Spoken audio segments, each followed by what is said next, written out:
Lena gave a bitter chuckle. Now, well, let's just say our crows are coming home to roost.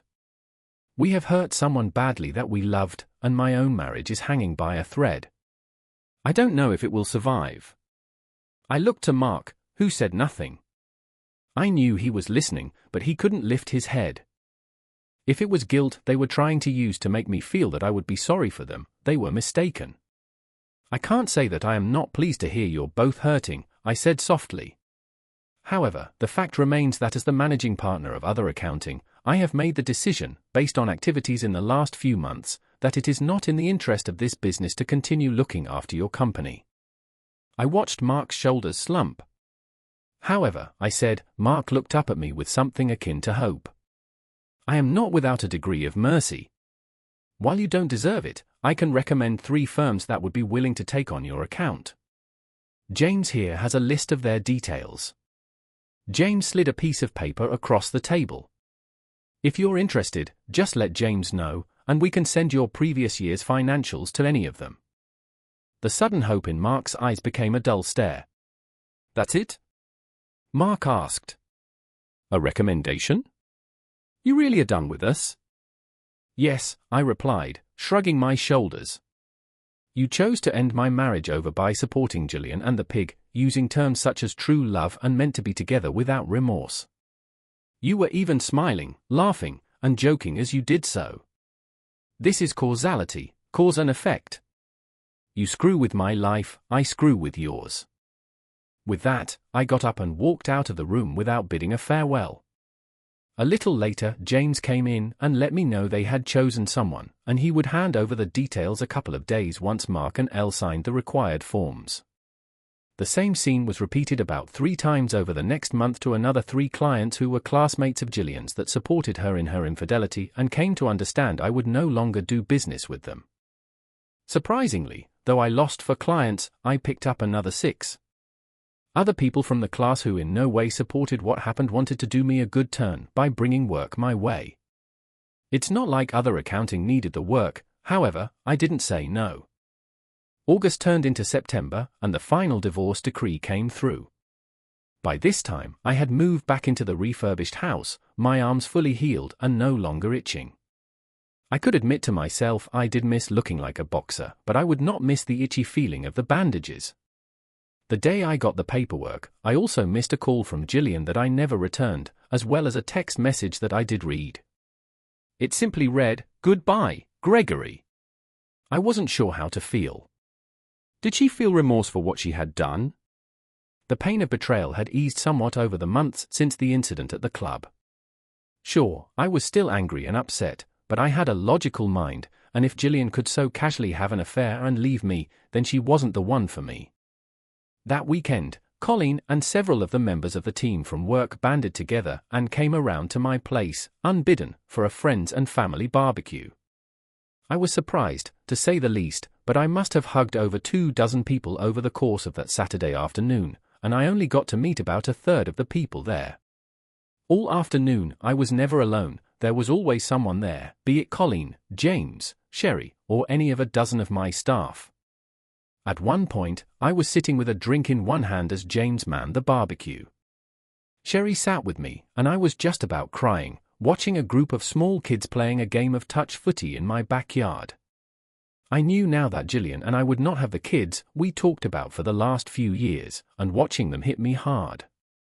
I felt a soft pair of lips on my cheek and gave Sherry a surprised stare as she sat back down beside me. She grabbed my hand and touched my cheek. I understand, Greg, but there will be life again and you'll see. Don't close yourself off. This afternoon, you have a lot of people whom you know, and some whom you don't, here to support you. Friends, we're colleagues, family, and everyone here knows we are here to support you. It wasn't fair what they did to you, they hurt James and me as well, but that was only splashback. So we need you to know we are here for you. Sherry hugged me for a few minutes, as I know I was crying. A moment later, I felt a hand on my shoulder, and James was there as well, a look of compassion on his face. This was followed by another hug from Colleen and several other staff. A few times, I felt eyes on me or soft touches, letting me know I had support. However, I was pretty much a wreck for most of the afternoon, but I never once felt awkward. The following week at work, I felt a lot better. Staff noticed me smiling and even exchanging a joke or two, which hadn't occurred for quite a while. In the weekly staff meeting, I thanked everyone for coming and helping me, calling out both James and Colleen, with a special mention to Sherry, for showing me there is life after betrayal. That week, we also had 3 new clients, 2 of them very large corporations. It appeared that we had been recommended by one of our older clients. The corporations needed some external deep financial analysis, and we got recommended. We assigned workloads, and for the first time since Jillian left me, I decided to jump in on the forensic audit for one of the companies. It was good work. We had a 3-month window to produce results, so we got to it. In the evenings, I got myself into a routine of cooking dinner and keeping fit. I knew I could throw myself into work or, worse, into booze, but I wanted to rise above betrayal and find life again. Thanks to Colleen and the staff, I had hoped to be more than just another divorce statistic. It was Thursday evening, 2 weeks after the barbecue. I was making myself a quiet dinner of lamb cutlets and gnocchi with an apple mustard reduction when the doorbell rang. Having just finished cooking, I threw the tea towel I was using on the table, walking to the front door. Opening the door, I was stunned. A beautiful blonde woman was standing there, a little over 5 feet tall. She looked nervous, but before I could greet her and ask how I could help, she stepped into me, pulled me down by my shirt, and kissed me. For a moment, I was shocked, but her lips were soft and supple. I could taste mint on her breath, and before I knew it, I was kissing her back. Her arms went around my waist, and without thinking, I pulled her to me, our lips never parting. It may have been 30 seconds or 30 minutes, I had no idea how long we kissed, but I know it felt amazing. As we parted, I looked into the face of the stranger whom I had just been kissing and was surprised to find a trace of tears in her eyes. However, again, before I could say hello, she stood back and slapped me. Not hard, it was more of a gesture, but it was a slap nonetheless. I stood there shocked, and I know it showed on my face. The woman's face was sorrowful, but also full of compassion. "I'm sorry, Gregory, that wasn't a great way to say hello," the woman said. Her voice had a sultry sound but was also firm and demanding, kind of like a young Helen Mirren. I cocked my head to the side, looking at her, wondering who she was. Sure," I said, leaving the question unset. The woman smiled. "Rebecca," she said simply. "Rebecca," I repeated. For a moment, neither of us said anything.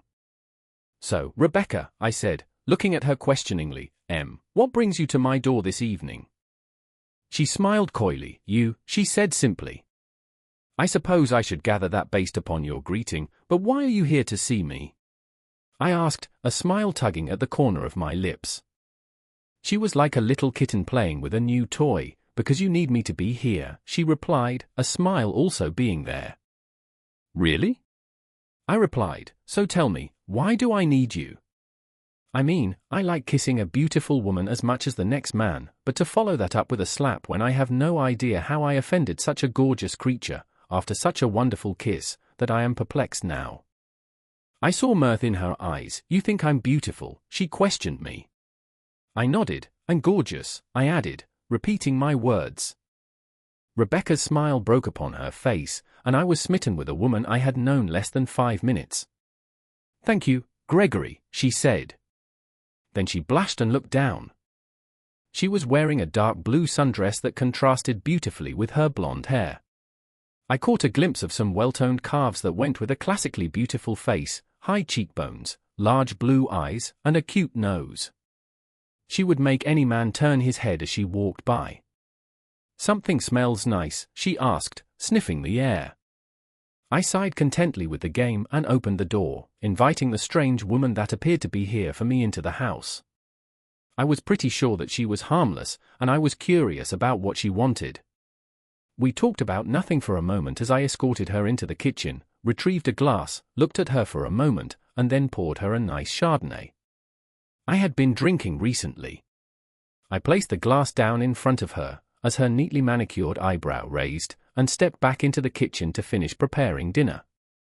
Fortunately, I was preparing leftovers for lunch the next day in the office, so I quickly got a second plate, putting together a meal for Rebecca. She watched me as I prepared, just holding the wine, but not sipping it. I placed a plate down in front of her, one in the seat beside her, and returned with cutlery and my own glass of wine, but only after dimming the kitchen lights. Rebecca giggled as the luminosity of the room went lower. "Our first date, and you ordered for me," she posited casually. "Well, a woman likes a man who knows what she wants," I replied. Rebecca then threw her head back and laughed.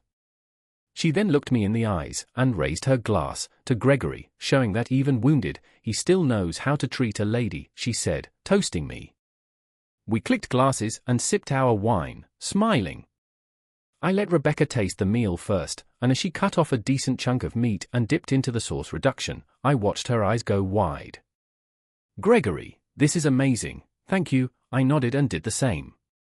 It was good. I got the sweet and acidic nature of the sauce just right for my tastes, and it sounded like Rebecca's too. "So, Rebecca, no more games please. Who are you and what's happening here?" I asked. She took another bite and another sip of wine before turning nervous. "First off, thank you, Gregory. There are many ways you could have handled what I did there, and you did so with absolute grace. I was standing outside your door for almost 20 minutes before I knocked," I nodded, sipping my own wine. "As for who I am, we've met a couple of times before. I'm Colleen's niece." She let that sink in for a moment, and the light bulb went off in my head. "Rebecca?" I said. "Yes, sorry, but you look so different than last time we met," I replied. She smiled. There was sorrow there, but it was an old pain. I had indeed met Rebecca before, but she had looked very different. At the time, she was in a goth phase, following some boy around that Colleen had told me was no good. The first time we met, she had dyed her hair jet black, had several piercings in her nose and ears, and wore clothes and boots that would make any goth proud. I was coming out of a self-destructive time, she told me, but was smiling. It was about a month after I broke up with my boyfriend. I hadn't figured out who I was and was just lost. Aunt Colleen brought me into the office after talking with my mother to try and get me a change of pace. I nodded, taking another sip of wine, recalling the meeting as she described herself. She had come into the office about 5 times over a month, each time dressed in absolute black. As I recalled, her now beautiful blonde hair was colored jet black. She also had black lipstick and eyeliner, along with a range of piercings in a number of places on her face that were no longer there. He was cheating on me with 3 people, 2 girls and a guy, she told me plainly, bringing me out of the memory. I just about snorted my wine. "What?" I said incredulously.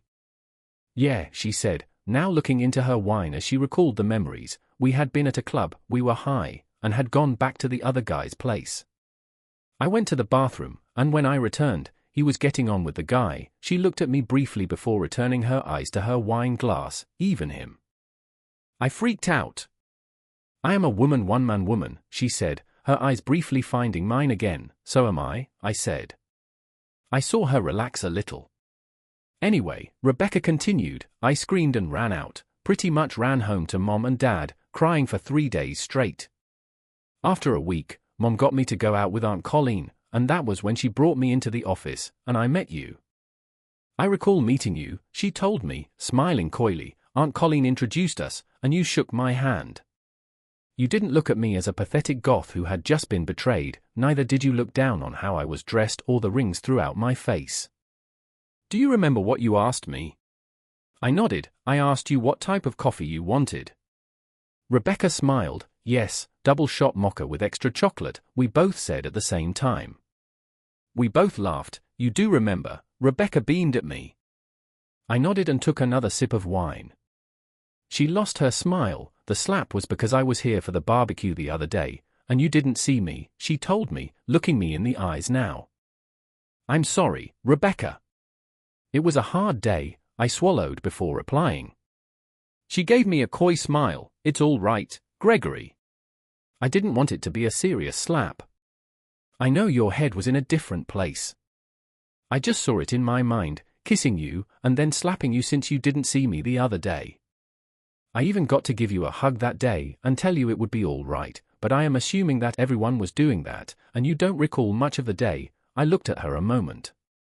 I had the image of a lithe set of hands covering my chest and a pair of dark blue jeans with a red blouse telling me it was going to be all right. "You remember?" she asked, guessing my mind.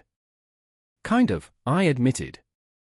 "Red top, blue jeans." Rebecca smiled and nodded. "I was speaking to Aunt Colleen the other day, and I asked about you." Rebecca blushed a little. "She's known for a while that I have had a bit of a crush on you, and I think she saw me give you that hug at the barbecue, so she encouraged me to reach out to come and talk to you." I chuckled a little. "Did you know you were coming to kiss me?" "No," she blushed. "Honestly, I didn't know if I could go through with it, but when you opened the door, I just ignored every impulse to run and went for it." "I'm glad you did." "It was honestly the best thing that happened to me in months." Rebecca smiled, and we spent the next 3 hours talking. She helped me clean up dinner, and then we continued talking over a small glass of port when we moved to sit in my lounge. I learned she was 28, a little under 4 years younger than myself, and had just completed a financial university degree. She liked a variety of music, though hated metal. Following her walking away from being a goth, Rebecca had landed a junior accounting job with a manufacturing firm, working in their accounts receivable department, and for the most part, enjoyed the work. She was close to her family. Her mom and dad had been married for 30 years, and to hear her tell it, she hoped they would be around another 30. She had one younger sister that lived in New Zealand, but they only got to speak about once a month. Rebecca enjoyed going to the beach but had sensitive skin, so tended to stay out of the water. She had only had 2 boyfriends, including the goth one that betrayed her, and was saddened that she gave him her virginity. We spent that evening talking about ourselves. She learned that I was estranged from my mother following a family squabble after my father passed away suddenly. I had a younger sister, but we didn't speak, as it was her that caused the family rift, taking a comment by Jillian out of context. It was nearing close to 1 in the morning when she left. I think we were both tempted to have her stay over, but she made the decision to tell me that we should get to know each other better first.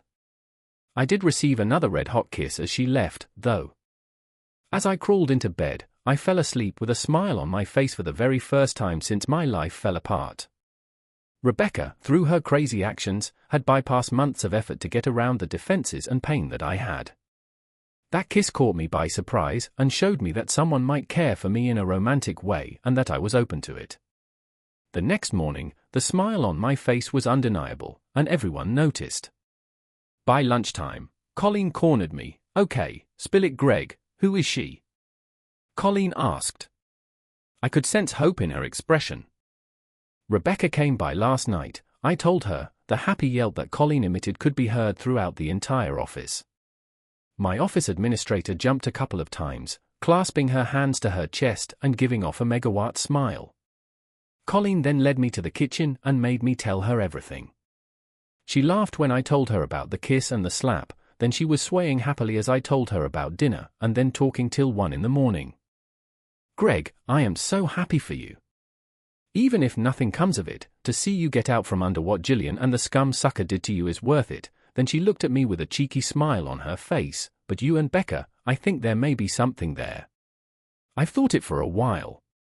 We talked for a few more minutes, and Colleen asked if I was going to see Rebecca again. I told her that we had been texting back and forth all day and we're going out for dinner Friday night in town. She was exuberantly happy for the rest of the afternoon, and it rubbed off on everyone else. Friday night came, and I drove around to pick up Rebecca. I told her to dress up a little, as I wanted our first formal date to be one we stepped up and made a great memory. She did not disappoint. I knocked on the door to her apartment, and she again took my breath away. Rebecca was dressed in an amazing little black dress. It had very thin straps that held the material of her dress over her modest bust. Her long blonde hair was tied back, and she had a matching black shawl over her shoulders, along with a black clutch in her hands.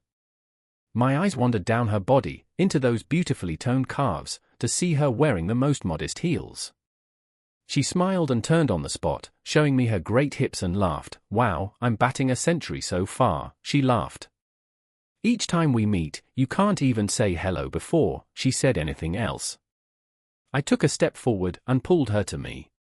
I looked into her eyes for a moment, leaned in, and gently kissed her lips, trying to avoid smearing her makeup. "Hello, beautiful," I said as I broke the tender kiss. She laughed. She opened her eyes and smiled. We walked hand in hand out to my car, and as I went to open the door, Rebecca stopped and stared. "This is your car?" she asked. "Yes," I said. Rebecca's jaw dropped. "Yes, I'm a Mustang guy, but not just any Mustang. I have a 1967 GT. It's in the classic grey with black racing stripes and the classic trim, but with a modified exhaust. I'll be honest, I was surprised that Jillian didn't try to get it in the divorce, but I suppose she knew I would have killed her if she tried. This car was my pride and joy and only ever came out for special occasions. I opened the passenger door for her. She had a smile plastered on her face as she slid into the seat. As I turned the car over, Rebecca giggled and then laughed as the vibration of the V8 made its way through the car.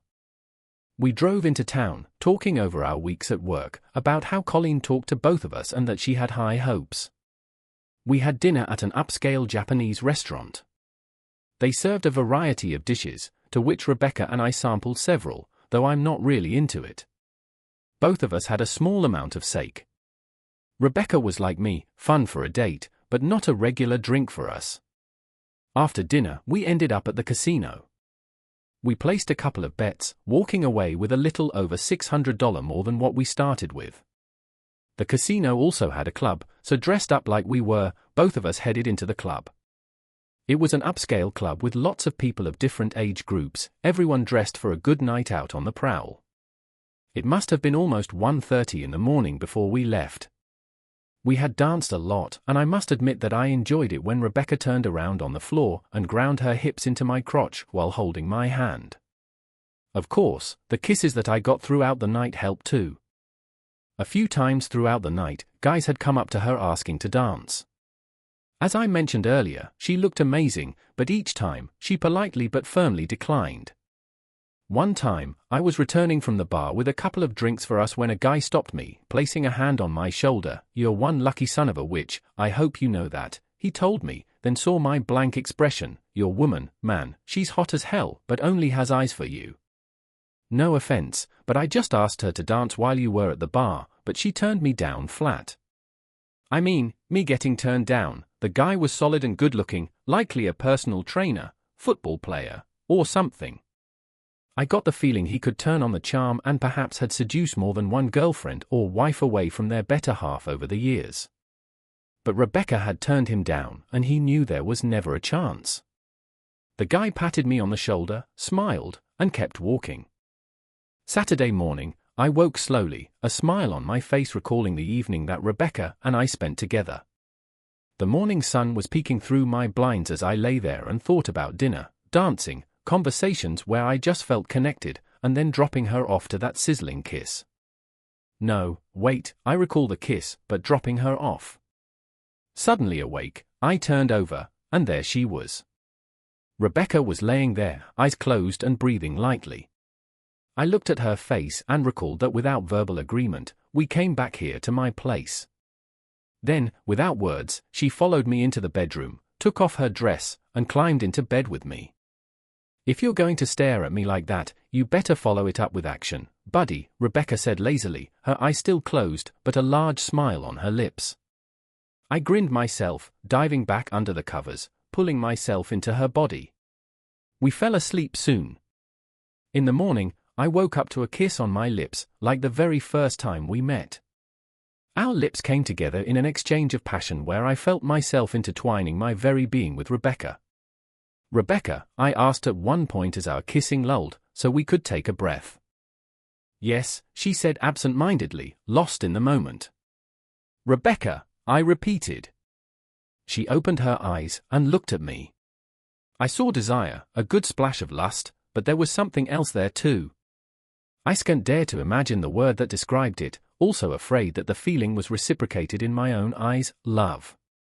For a moment, she stayed in that sleepy place, but I think she caught my tone. "Gregory, are you all right?" she asked, doing a double take. "If you're worried, we didn't do anything, just kissed and slept." I repositioned myself, placing my shoulder under me so I was in a half-prone position. "Rebecca, I started to say, then stopped. She said nothing, repositioning herself.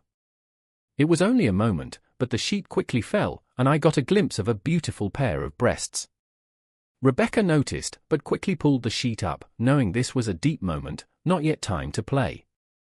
She waited for me to find my words. "I'm scared," I admitted, to both of us. What Jillian did hurt me in ways that I don't adequately know how to express.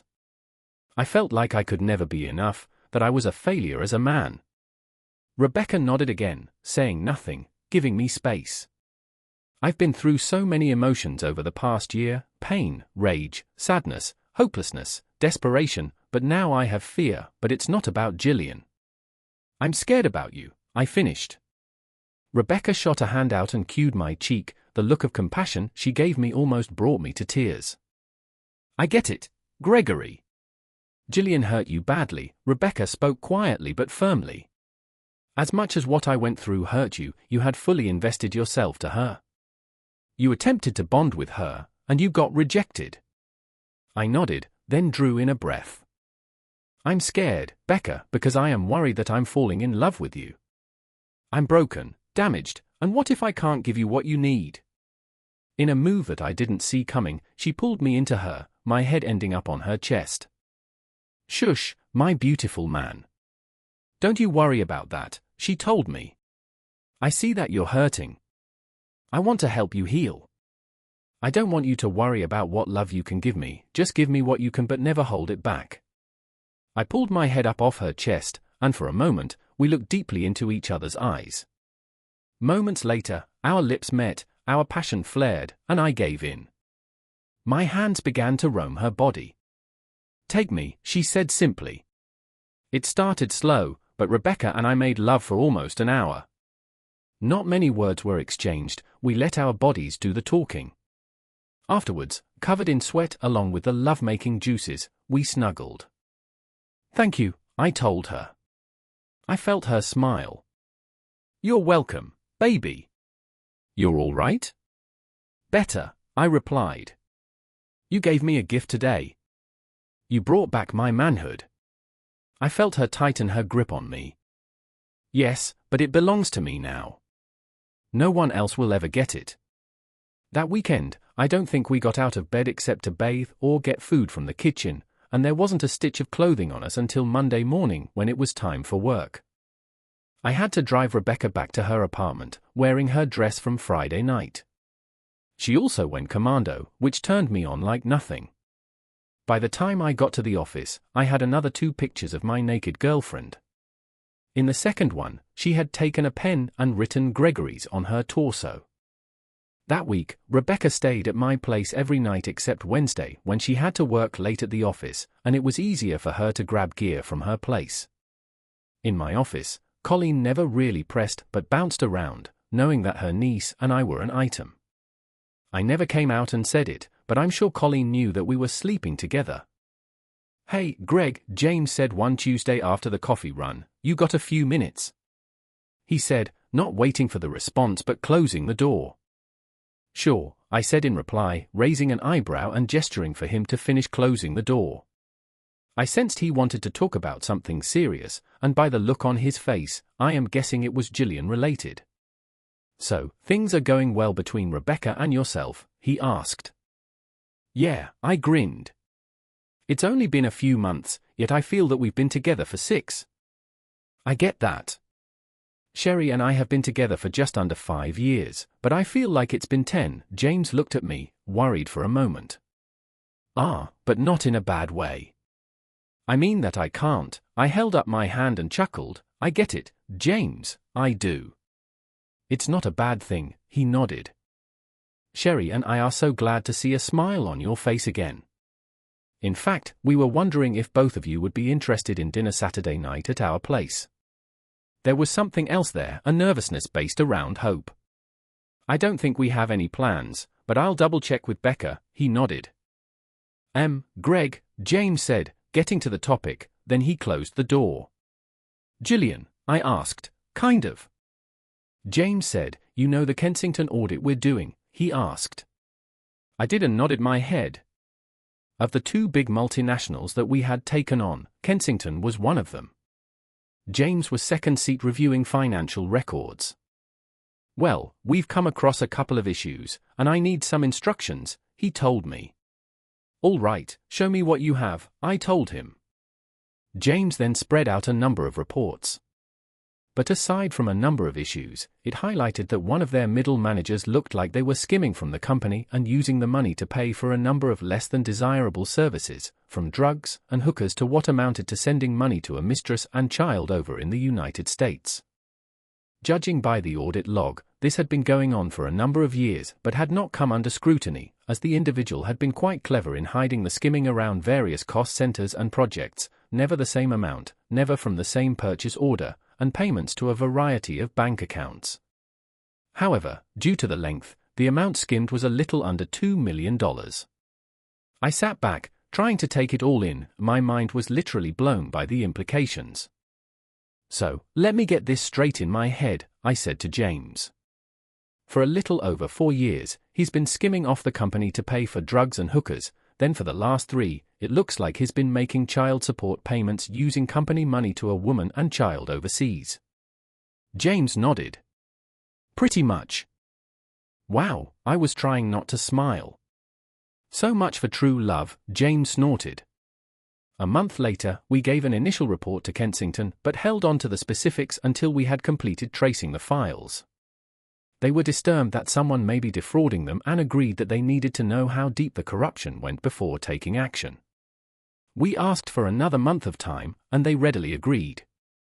2 weeks after that, one Friday night, I got home, and I found that Becca had let herself in and had already arranged dinner by candlelight. She had poured me a Kraken and Coke, along with a glass of red for herself. As we ate a dinner of beef and borscht, I eyed the box sitting in between us. It didn't quite dominate the conversation, but Rebecca knew it was on my mind. When we cleaned up and refilled our drinks, retiring to the lounge, Rebecca had already dimmed the lights, and she had soft music playing through a Bluetooth speaker. Greg, baby, I just want to say, the last 6 months have been the absolute best of my entire life, she told me. I went to respond in kind, but she held up a hand. Sorry, I just want to get this out, she smiled. I know that you were broken when we got together, but in a way, so was I. As you know, I had some weird experiences in my early love life, and ours is so much better than anything I can imagine. But that's because we give fully to each other. I love spending time with you, and I can't wait to end my day at work to come home to you. I told you I had a crush on you from the day we met in your office, and that's true, but I love you, Gregory. I really need you to know that, as you open the box with that. Rebecca put her drink down and handed me the box that was on the kitchen table during dinner and now on the floor in front of us. She handed it to me but didn't pick up her glass again, looking at me expectantly. The box itself was small, about the same size that you would get when shipping a pair of headphones from Amazon. It wasn't sealed, though, and I carefully took the top off to find another box inside it. However, sitting on top of that box was an envelope. I picked up the envelope and looked at Rebecca. She eyed me nervously but nodded as I unfolded the letter inside. Gregory, inside this box is the engagement ring that you bought last week. I accidentally found it last week as I was cleaning up and you were in the shower. I'm really, really hoping that you'll open the box, pull out the ring, and ask me to marry you. I love you so much, yours truly and forever, Rebecca Brown. P.S. Love you, love you, love you. I looked back up at Rebecca, hope written all over her face, and mouthed, I love you too, to her as I opened up the second box. And there, in the middle of a whole lot of tissue paper, was the engagement ring box I had bought. Inside was a simple gold band with a single claw-set diamond in the middle. I smiled at Rebecca, removing the ring box. I never looked inside the ring box, baby, Rebecca told me. I wanted to, but I didn't. I nodded, then got down off the couch on my knees in front of her. Despite the fact that Rebecca had orchestrated this a few weeks earlier than I intended, she gasped, but smiled. Rebecca Brown, from the moment you turned up at my door, you have pursued me, you have built me up, and made me feel alive again. Before you kissed me that first time, I never thought I would see the sun again. The first time we woke up together, you amazed me with your willingness to chase, but show how much you wanted to be mine. In all of creation, I could not imagine a more beautiful woman or more perfect partner. You always surprise me by pushing boundaries, but never disappointing me. I had planned to do this in a couple of weeks at your family barbecue, however, I don't think either of us can let the moment pass. Us by, I opened the ring box. Rebecca Beth Brown, will you do me the honor of becoming my wife and agreeing to marry me? I finished. The words had barely left my mouth before she jumped to her knees in front of me and shouted, yes. She held out her hand, and I slipped the engagement ring on her ring finger before she smashed her lips over mine in a smoldering kiss that caused me to get a little hard. Thank you, my fiancé, I told her. Oh, you are so going to have the most doting wife around, and wait till we have babies. I can't wait for you to knock me up and keep me barefoot and pregnant. Rebecca knew that would turn me on. She knew of the talk Jillian and I had about kids. A moment later, the doorbell rang, and I groaned as I had to separate from the woman I just proposed to so I could answer the door, not take her to bed and ravish her body until the wee hours of the morning. Opening the door, I was surprised to find Colleen, Rebecca's parents, James, and Sherry. Congratulations, they all shouted as one as I opened the door and caught my surprise. I felt a pair of hands go around my waist. Sorry, baby, I wanted to celebrate us getting engaged, so I invited a few people around. The last surprise for the night, I promise, my now intended bride told me. We ushered everyone inside, her parents bringing 2 bottles of champagne with them as they passed around glasses. I tried to act mock hurt since I had no idea, however, I couldn't help but smile as Rebecca showed her ring to the ladies. I got slaps on the back from my intended father-in-law and James. We then sat down as a group and spent the rest of the evening laughing merrily at stories of both Rebecca and me growing up. Later that night, early morning when everyone had left, Rebecca and I retired to bed. Before we fell asleep, though, she made me take a few more pictures of her with her engagement ring. However, in those photos and even a video no one else would see, the engagement ring was all she was wearing. In keeping with the fact that my life is nothing but drama sometimes, it was about a month later that 3 things all happened within 48 hours of each other. The first is that we delivered the completed forensic audit to Kensington. In walking through the report with them, they were not happy at all. Heads would roll and more than likely the authorities would be called upon. I tried not to be too excited in delivering the report. Kensington management didn't know I had something against the major player running the fraud. The second event took place in the afternoon of the same moment. Rebecca had taken the afternoon off from work and came into my office with some paperwork, some ideas for the wedding, and just to be a happy presence in the office to all of the staff. When I was reading through the legal documents that she had placed in front of me, I experienced my first moment of anger toward the woman who was supposed to be my future wife. Becca, you have to be kidding me with this document, I told her, becoming increasingly agitated as I read it. I can't believe anything you've written. Why, baby? It should give you a lot of peace with our upcoming marriage. You'll be protected, your house, the business, everything. I know, Becca, but it's unfair to you. This prenuptial agreement leaves you with almost nothing. No, it doesn't. It only leaves me with nothing if I cheat on you, which I am never going to do, she responded in response. In all other cases, the marital assets are split down the middle, and your business and trusts are still safe regardless. Becca, baby, I explained to her, I know you're just trying to show me how much you love me because of what Jillian did to me, but the protections I already have in place are enough. Rebecca extended her hand in greeting. I know, Greg, trust me, I know, she said to me as she was now holding my hands. But this is my promise to you. The only way I walk away with nothing is if I cheat on you, and as I told you, that is never going to happen. I took a pen and went ahead and signed the document. I'm going to trust you, Becca. I know, baby, trust me. We'll chuck this in a drawer and never need it. During the remainder of the afternoon, we carried on a few conversations about the document. On the other hand, she was correct in the end. The document was placed in a drawer of a filing cabinet to accumulate dust. The third occurrence took place the following evening at the residence where the event took place.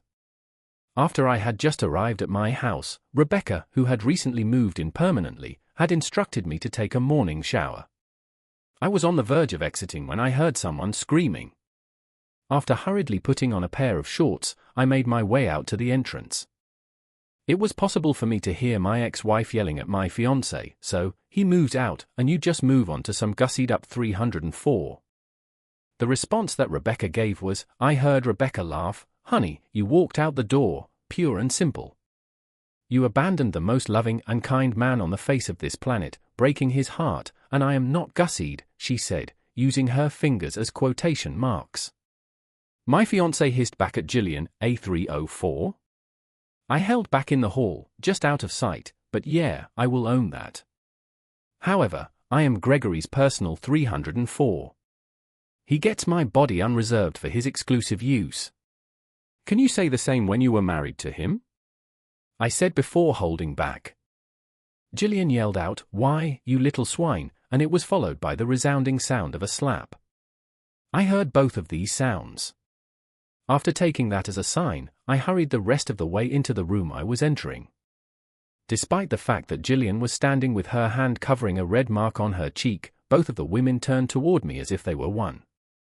Rebecca, I said with a smile on my face, meet Jillian, my ex-wife. Jillian, meet Rebecca, my fiancée. I laughed and introduced her to Jillian.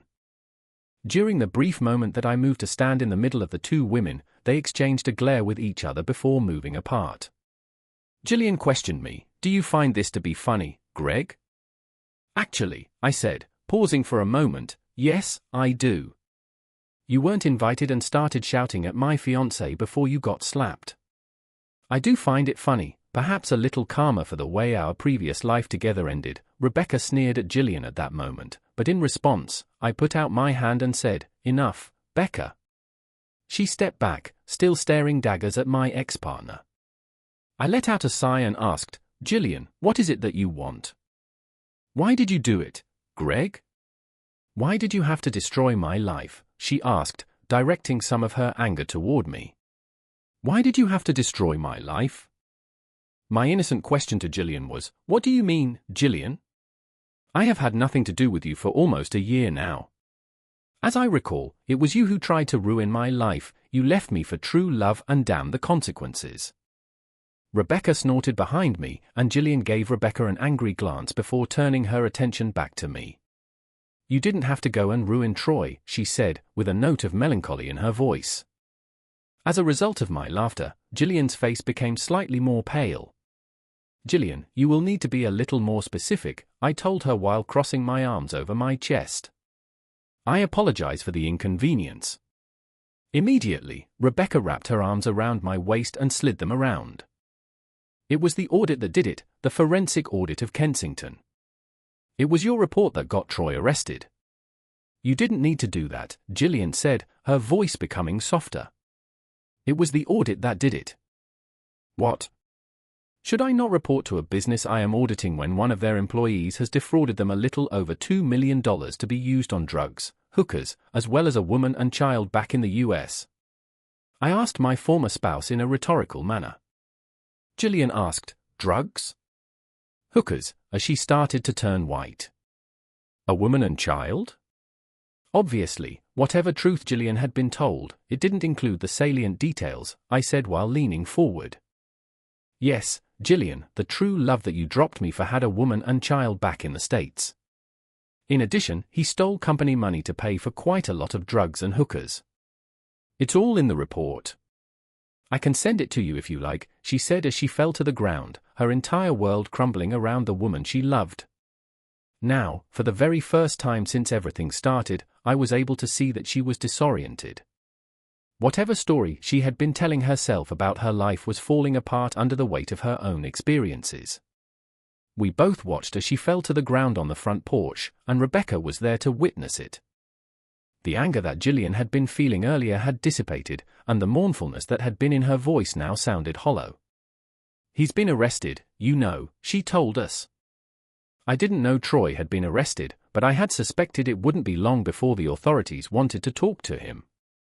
We've been married less than 3 months, and a month of that he spent in the States. Jillian provided us with information. In the midst of our observation, Jillian began to cry. It would be dishonest of me to tell you that I do not take pleasure in this circumstance in any way. To put it another way, it was a lot of fun to watch her experience the real taste of her affection. It's true that I had feelings for her, but at the same time, she was one of the people who cruelly and callously tormented me. Without a single second of consideration, she had cast me aside. I consider myself to be a kind person, however, when it came to Jillian, I was no longer able to be kindness. At a certain point, Jillian looked up at Rebecca and me and asked, "What do I do, Greg?" The response that Rebecca gave on my behalf was, "You have a lot of balls to ask that of him after what you did to him," Rebecca said in a firm but surprisingly non-venomous manner. Rebecca's response was, "He was mine a long time before he was yours, Jillian," and it brought back a little bit of the fire that Jillian had before. Jillian looked up at me, and her eyes exhibited a characteristic that was reminiscent of pain. I maintained my composure and pondered the direction in which Rebecca was taking the conversation. Jillian quickly looked over at Rebecca, who was taken aback by the information that was revealed. He was in a daze, even Aunt Center was having trouble getting through to him, Jillian said. I continued to lean on the doorway while Rebecca continued to move forward, with my arms still crossed over my chest. "When I heard what you did to him, I was incensed.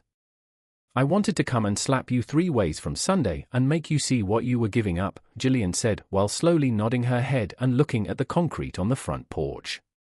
"I wanted to make you see what you were giving up." Jillian looked up at me with a look that was reminiscent of pain on her face. Rebecca then said, "I was out of Barbados for Greg the weekend that the divorce between both of you became final." Rebecca smiled as she looked at me and said this. I maintained my composure and pondered the direction in which Rebecca was taking the conversation. Jillian quickly looked over at Rebecca, who was taken aback by the information that was revealed. "He was in a daze, even Aunt Center was having trouble getting through to him," Jillian said.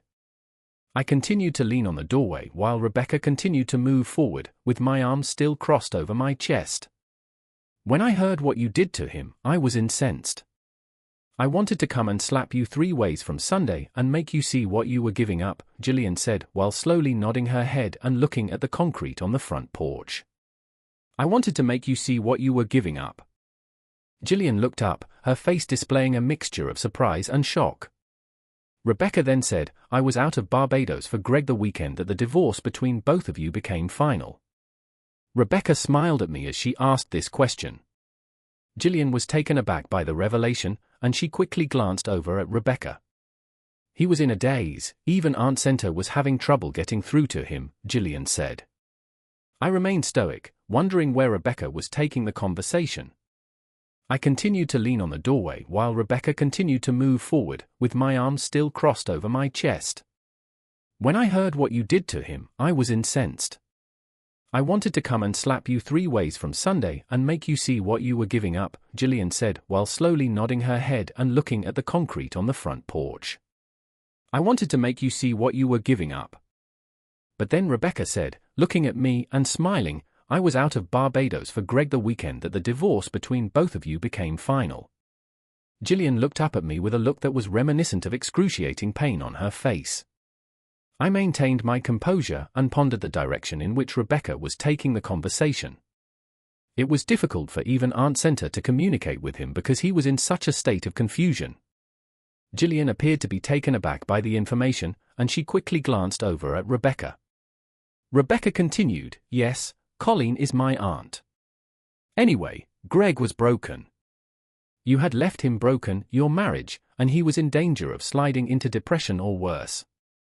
Gan was the kind and gentle man that had offered me comfort a couple of years before.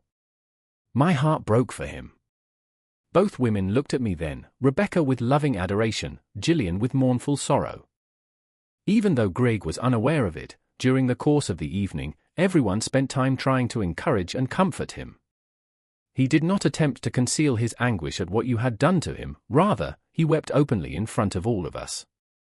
Jillian drew her knees to her chest and wrapped her arms around her legs, still staring at me as Rebecca told her story. After I hugged Greg, he doesn't remember it, but he said thank you, Jillian said. He was being vulnerable, and I believe that almost everyone at the barbecue hugged him that night, including me. Rebecca smiled at me once more. At that moment, I was aware that I could be of assistance to him. I was aware that I had the opportunity to prevent him from becoming more resentful. I knew at that moment that the spark of desire that I had in my own heart to give myself to Greg could be built in the ruins of what you had left behind. For a brief moment, nobody said anything. The following week, I came over here, and when he opened the door, Rebecca said with a smirk on her face that was identical to the one I had on mine, I placed the largest, smoldering kiss on him that I could. Then, I slapped him. Jillian's eyes widened, and she looked at Rebecca before turning her gaze back to me. Rebecca and I smiled at each other, both of us recalling the memory. That was it, Jillian said. Rebecca continued her story, saying, from that moment on, I was his, completely and completely in my heart. I will never love another man or another person as deeply as I love Greg. There will never be another man or another person. When I think about doing what you did to him, it makes me feel really sick to my stomach. I am grateful to you solely for the fact that you have discarded someone who would have provided you with everything in the world. He is now the owner of my heart and soul, and if you had not thrown him away, I would never have had the opportunity to do it again. No one spoke for a moment, as we were all lost in our own thoughts as we contemplated the individual path that led us to this point in time. How are you able to say that? Rebecca was once again looking down at the floor when Jillian asked her these questions. How can you say that he owns you? Is there anything you can tell me about your previous loves and relationships? Jillian, my previous relationships were a little twisted, even now, Rebecca said with a chuckle. In our relationship, Greg benefits from a little bit of overzealousness, and I can tell you that he does enjoy some of the kinky play in the bedroom. As my fiancé said that, Jillian looked at us, and Rebecca became aware of an opportunity. Did you ever give Greg permission to claim you? In response, Rebecca inquired, did you allow him to explore your body? Did you put on a show for him, putting on heels and a corset to make him feel hot? When you were at home, did you ever come home early, spread your legs out on the bed for him to see as he arrived home from work, and beg him to make you scream in ecstasy? Rebecca was having a good time with everything she was saying. He is my man, and I am his woman, Rebecca declared. Jillian felt a little uncomfortable with the in-your-face comments that Rebecca was making. Rebecca went on to say, you ask how I can do these things? Jillian was breathing heavily, and her face was flushed with embarrassment. My response is that it is simple. According to Jillian, there is no greater testament to my love for Greg than to do these things for him. Jillian slumped back against the wall behind her, feeling defeated. What do I do now? She asked. Her question was almost rhetorical. I threw away everything for a dream, Rebecca shrugged. It was all for a dream. Rebecca continued, honestly, I don't care what you do, and Jillian looked at her in a moment of surprise. I'm just letting you know what you let out of your hands, and that under no circumstances am I going to let you back into my man's life. After saying that, Rebecca stood up and returned to my side. He is mine, and if you try anything, well, I don't think you want to find out how crazy I could be if anyone messes with my happiness, she said. I was able to find my voice and said, Jillian, my ex, facing her with a defeated expression on my face. Rebecca is right. She is mine, and I consider myself to be hers in every way, shape, and form.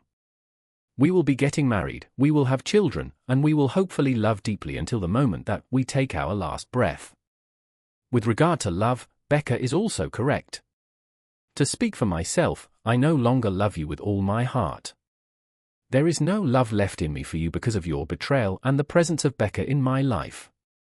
I have the memory of having loved you in the past, however, there is no love left in me for you. If Jillian could not look any more broken, I am not sure what she would look like.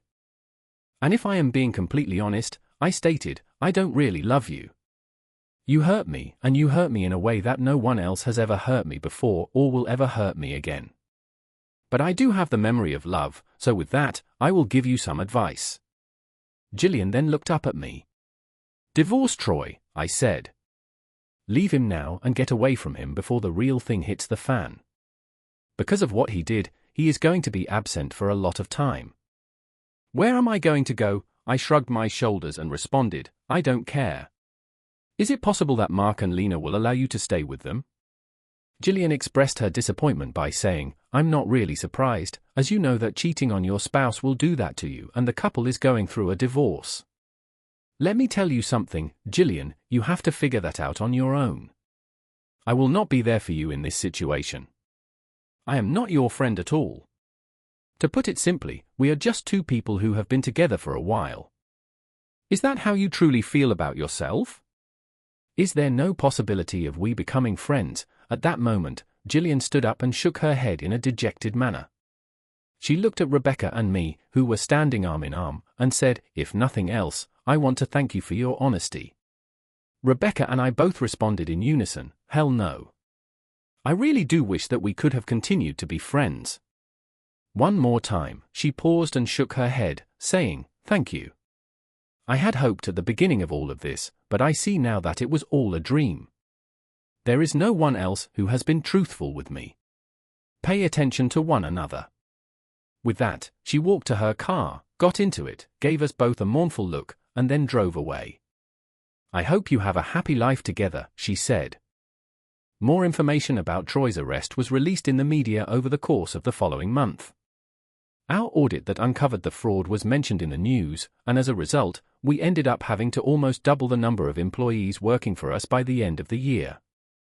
Rebecca and I got married in a small ceremony that was attended by our friends and family.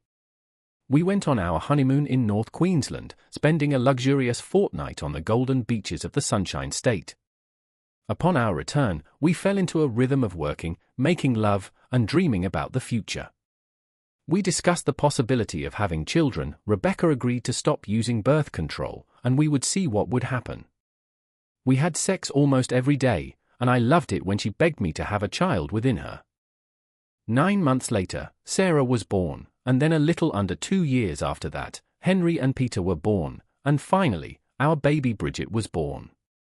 After Bridget's birth, Rebecca and I decided that 4 was enough, and I went in for the snip. In the years that followed, our life was rich and rewarding in ways that I never could have imagined. Sure, we had the typical challenges that come with having a family, such as arguments and disagreements, but there was a lot of love in our home, and that love never diminished over the course of the years. It was a crisp winter morning 32 years later when the children and I laid Rebecca to rest. Her battle with cancer lasted only 2 years, a battle that continued right up until the end. Rebecca had given everything she had to the children and to me. Even when she was in a weaker state, we had laid together as husband and wife on numerous occasions. Rebecca had told me that she needed to feel the love of her husband.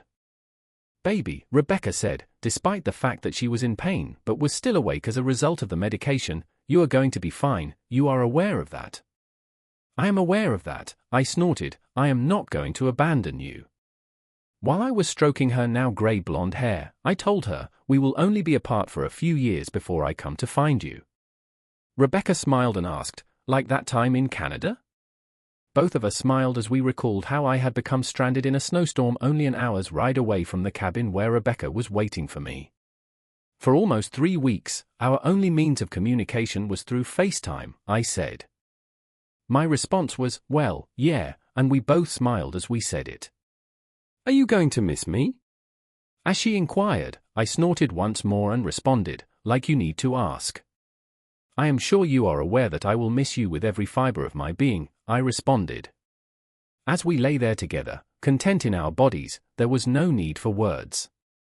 After a short while, she reached out and grabbed my arm while balling her fists. I'm scared, baby, Rebecca said to me, shedding a few tears. I know it's not long now. I can feel my body shutting down, she said, and at the same time, I felt my own tears escaping my chest.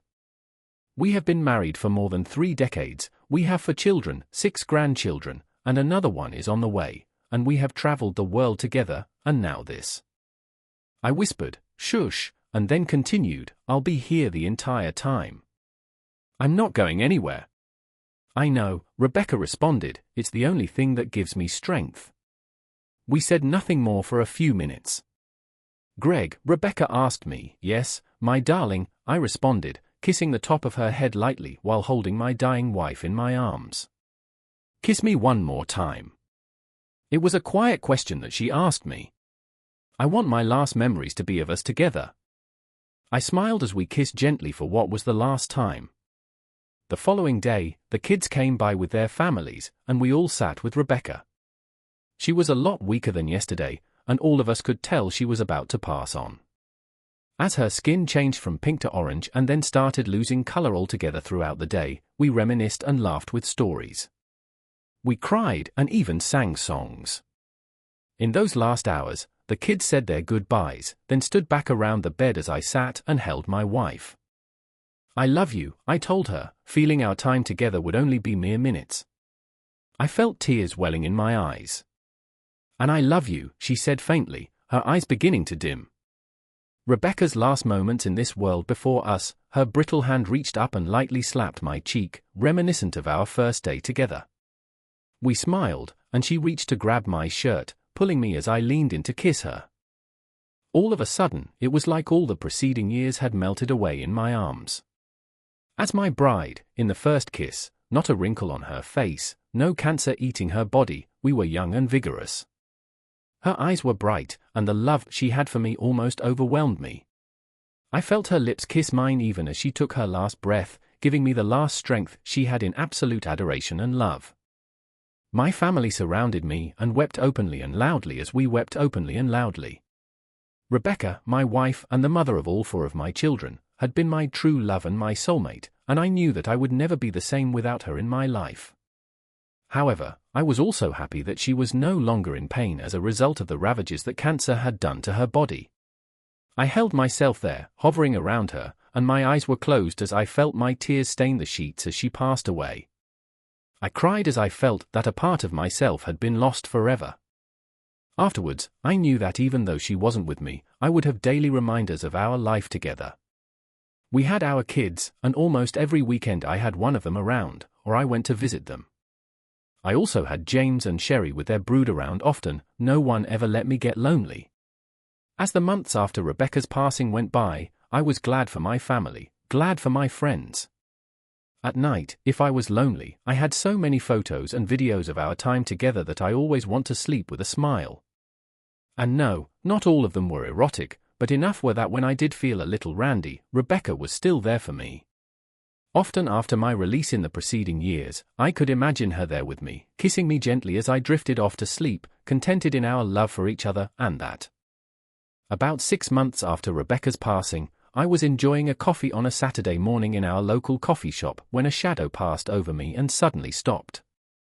Gregory, a voice that I had not heard in more than 30 years, said. Jillian, I replied, recognizing the older version of the woman that I once loved. I don't know why, but I gestured to the seat on the other side of the table. Care to join me? I inquired, and she went through a brief period of hesitation before nodding her head and taking a seat. I had not kept up with her life since that evening on my front porch, but from what I did know, it had not been easy.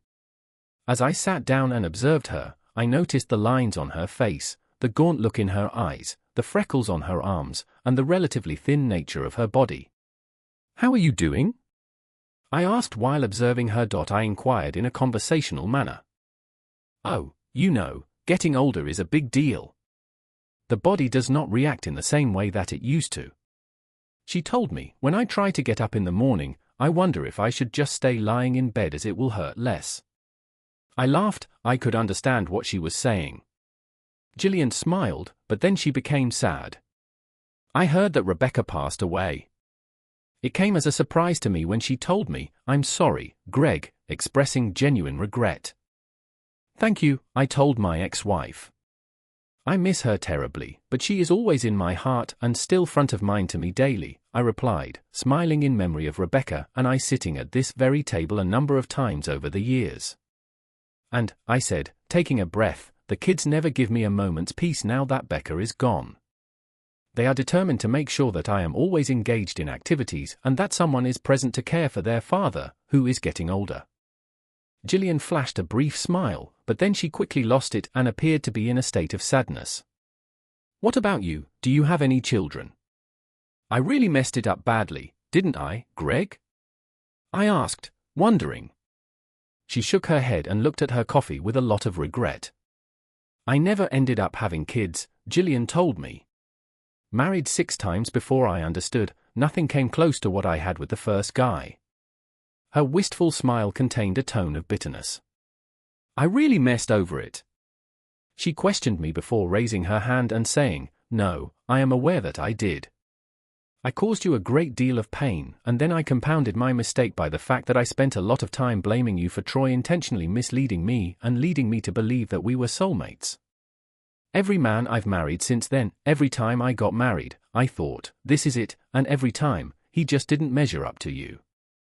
I contemplated the woman in front of me. I hated her for a long time, if I'm honest, longer than I was angry at her. But now I saw a broken, sad woman that never got the benefit of being in a real relationship, not one where there was enough love or trust to bring a child into the world. Jillian, I said, taking in a breath, and she looked over at me, that same hope in her eyes that I saw all those years ago. I think you need to forgive yourself. There were 6 marriages, and it's unlikely that all of them were as disastrous as Troy's. There must have been at least a couple of these gentlemen who were fine, right? For a brief instant, her eyes became blurry as she recalled something that I was unable to see playing in her head. You are absolutely correct. Barry, who was my 4th husband, was a gentleman who was kind and gentle. In addition to that, you are correct.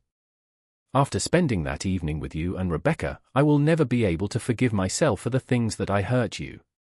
I wanted to be loved, but I never could get over the hurt I caused you. She looked at me.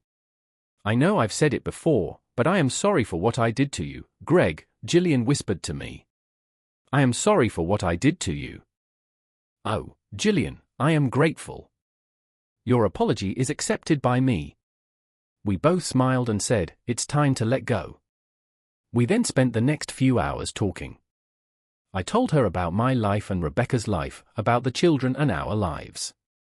Jillian told me about her hobbies and some of the activities she got up to these days, now that she was retired from working for the local government in an administrative position for more than 25 years. Greg, you don't think that? She asked with some hesitation as we stood up from the table to go our separate ways. I smiled and shook my head, saying, No, I'm sorry, Jillian. Greg, I know you loved Rebecca, but she is no longer with us. I love my wife, but I love her too much. Jillian, Becca, and I are only going to be separated for a short period of time before we are reunited again, she said while holding up her hand. Surely there is nothing wrong with your situation. Even now, my love for her is burning as brightly as it did the first time we met. I told her that I would not cheat on her and that I would not cheat on her. The words I spoke struck a chord deep within my ex-wife, causing her to feel genuine pain and realizing what she had lost. She slowly nodded her head and asked, Friends then? I was surprised, it wasn't painful. My vision went blurry, and I felt really tired. I closed my eyes. Never in hell, I replied. I managed to survive another entire decade before a stroke took me after lunch on a Saturday afternoon. Sarah and Bridget were present, and we had just finished eating lunch when I sat down to watch some television. I was surprised, it wasn't painful. The following instant, I became aware of a pair of arms wrapping around my waist. As I reflected on the fact that I was standing next to my body, I realized that Rebecca was holding me. Becca, my question was, It's okay, baby. It's fine. She told me, It is your time. What about the children? In response to my inquiry, she assured me, We'll be fine. She went on to say, You haven't noticed how much you have slowed down in the past month, but they have. It is ready, I indicated with a nod. This is going to happen, isn't it?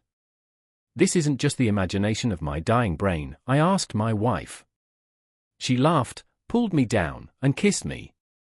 If it is, then what a way to go, kissing your wife. Until your dying breath. I smiled, but no, this is about as real as it gets. In the words of Rebecca, Becca, look, "Here come the girls," I was informed. I noticed laughter among my family members as they gathered around and wept over the course of the next hour. We stood there and watched them. My children shared stories about Rebecca and me when we were younger. The amount of laughter and tears that they shed was even. While we stood there and watched, Rebecca and I secured our arms around each other in a firm embrace. We took great pride in the fact that our family was robust and would cope well in the future without our presence. As the paramedics arrived and removed my body, Rebecca and I took turns hugging and kissing the children. We did this to show our support for them. We were aware that when we did see them again, it would be quite some time. Even though we were just a movement of air, they never noticed us. Rebecca said, "Come on, baby," as she wiped a tear from her eye at the same time. "I have a lot to show you. You're going to love it. We've got so much loving to make up for." "Don't I need to go see God or something?" I inquired with curiosity. "Well, yeah, he's expecting you, but don't worry, he's a good guy," she exclaimed with a smile. After pausing for a brief moment, I looked Rebecca over from head to toe. She possessed a body that appeared to be very similar to what it had been before we became pregnant with Sarah. To add insult to injury, my body appeared to be the same age. "Hang on, there is sex in heaven?" I inquired with curiosity. Rebecca wore a grin. As she grabbed my hand and began pulling me in a particular direction, she looked at me with eyes that were ablaze with an intense intensity. Her voice was dripping with sensuality as she told me, "Come and find out, my true love," and I listened intently. Listeners, I would appreciate it if you could share your thoughts in the comments section below. Additionally, please remember to like, share, and subscribe to this channel.